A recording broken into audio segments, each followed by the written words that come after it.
আপনারা শুনছিলেন mystic Bangla studio. বাংলাদেশের ইতিহাস, লোককথা আর সত্য ঘটনা মিলে এমন এক ভয়ানক কাহিনী আজ আপনাদের জন্য এনেছি, যেটি ইউটিউবে আগে কখনোই এভাবে শোনা যায়নি। তাই চোখ বন্ধ করে হেডফোন কানে দিয়ে বসে পড়ুন, কারণ এই গল্পে আপনি শুধু শুনবেন না, আপনি অনুভব করবেন। গল্পের নাম পাহাড়। পাহাড় অঞ্চলে মৃত আত্মার আতঙ্ক। স্থান চট্টগ্রামের পাহাড়ি এক প্রত্যন্ত অঞ্চল, নাম পাহাড়পুর। বাস্তবে নেই এমন একটি কাল্পনিক এলাকা। সময় 1974 সাল। 1974 সালের গ্রীষ্ম। বাংলাদেশের চট্টগ্রামের রাঙ্গুনিয়া উপজেলার গহীন এক পাহাড়ি এলাকায় বাস করত মাত্র 10টি পরিবার। জায়গাটির নাম ছিল পাহাড়পুর। যোগাযোগ ব্যবস্থা ছিল খুবই খারাপ, কেবল পাহাড়ি পথ আর ঘন জঙ্গলের মধ্য দিয়েই যেতে হতো। সেই সময়ে একদল প্রত্নতাত্ত্বিক গবেষক খবর পায় ওই অঞ্চলে এক প্রাচীন সভ্যতার ধ্বংসাবশেষ আছে। তাদের মধ্যে ছিল ঢাকা বিশ্ববিদ্যালয়ের এক প্রফেসর, তার নাম ছিল শাহরিয়ার হোসেন। হোসেন তার টিম নিয়ে পাহাড়পুরে উপস্থিত হন। প্রথম দুদিনে তারা কয়েকটি পাথরের খোদাই, কিছু পুরনো বাসনকোসন আর অদ্ভুত এক ধাতব বাক্স খুঁজে পান।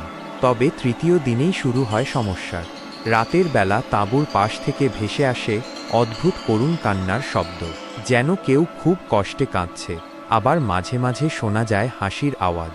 প্রথমে তারা ভেবেছিলেন এটা কোনো শিয়াল বা অন্য কোনো বন্য প্রাণী, কিন্তু পরদিন সকালে তাঁবুর পাশ থেকে এক মহিলার ধোঁয়াভাবা ছায়ার মতো দাগ দেখা যায়।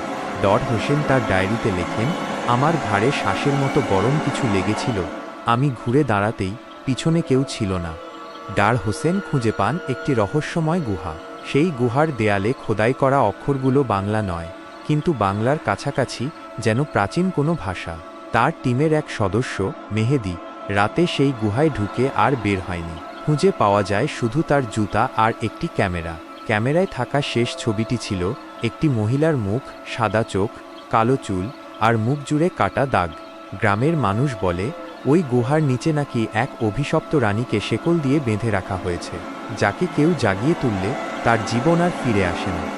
হোসেন একা সিদ্ধান্ত নেন, তিনি গুহার গভীরে যাবেন, কিন্তু যাওয়ার আগে তিনি তার ডায়েরিতে লিখে যান একটি নোট, যদি আমি ফিরে না আসি তাহলে বুঝে নিও, কিছু ইতিহাস চাপা থাকলেই ভালো। তিনি আর ফিরে আসেননি। তার ডায়েরি আর ক্যামেরা এক স্থানীয় কিশোর খুঁজে পায় 3 বছর পরে, শুকনো পাতার নিচে। ক্যামেরার ফিল্মে দেখা যায় গুহার ভেতরে এক বিশাল দরজা খুলছে, আর ভেতর থেকে বেরিয়ে আসছে কালো ছায়ায় ঢাকা একটি সত্তা। পাহাড়পুর এখন জনমানবহীন, কেউ ওদিকে যায় না। যারা গিয়েছে তারা ফিরে এসেছে মানসিক ভারসাম্য হারিয়ে। কেউ পাথরকে মা বলে ডাকছে, কেউ পাহাড় দেখে চিৎকার করছে। আজও পাহাড়পুরের গাছেরা কাঁপে মাঝরাতে। গুহা আছে, সেই দরজাও আছে, আর সেই অভিশপ্ত রানীও বেঁচে আছে।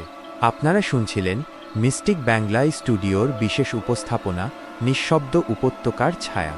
গল্পটি যদি ভালো লেগে থাকে তাহলে অবশ্যই কমেন্টে জানাবেন, সাবস্ক্রাইব করবেন এবং এমন ভৌতিক কন্টেন্ট পেতে পাশে থাকবেন। আর হ্যাঁ, যদি কখনো পাহাড়পুর যেতে চান মনে রাখবেন, রাত হোক বা দিন, সেই দরজাটি এখনও খোলা আছে। ভিডিওটা ভাল লাগলে একটা লাইক